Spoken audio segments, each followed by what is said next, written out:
আমি ডিমের কালিয়া করব, তার জন্য প্রথমে ডিম সিদ্ধ করে নিয়েছি। ডিম সিদ্ধ করে তারপর ডিমটাকে ভেজে নিয়েছি। এখানে পেঁয়াজ কুচিয়ে নিয়েছি।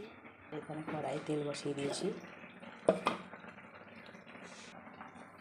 প্রথমে আমি পেঁয়াজ কুচিয়ে দেবো। এখানে আমি আদা রসুনের পেস্ট বানিয়ে নিয়েছি। তেলের সামান্য চিনি দিয়ে দিলাম কালার আনার জন্য।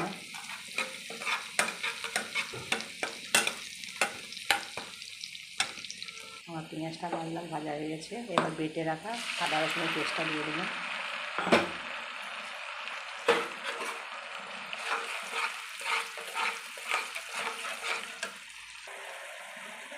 হলুদ দিয়ে দিলাম। লঙ্কাগুলো দিয়ে ভালো করে মশলাটা কষে নেবো আমি, যতক্ষণ তেল না ছাড়ে। দিয়ে দিলাম স্বাদ অনুযায়ী নুন।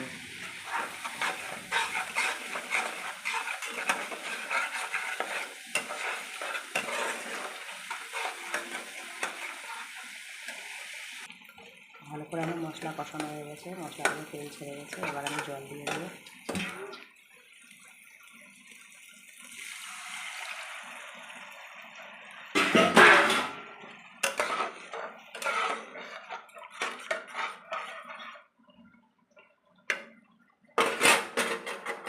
ভেজে রাখার উপর থেকে ডিমগুলো দিয়ে দিলাম।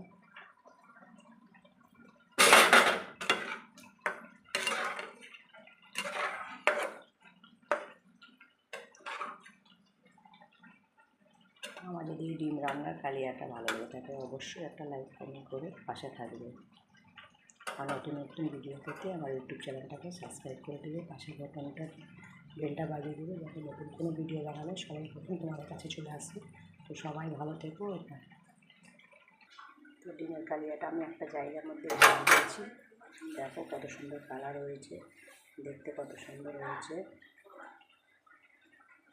তো অবশ্যই এইটা সবুজ সবুজ একটা দেখা যাচ্ছে ওপর দিয়ে, এটা তোমাদের দেওয়া দেখায়নি। আমি দুটো কাঁচা লঙ্কাকে ফেলে দিয়ে দিয়েছিলাম। তো দেখতে পাচ্ছ ওপর দিয়ে দেখা যাচ্ছে। তো সবাই ভালো থেকো, বাই।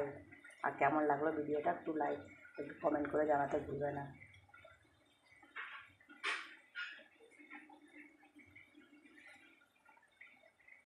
ডিমের কালিয়া রেসিপিটা।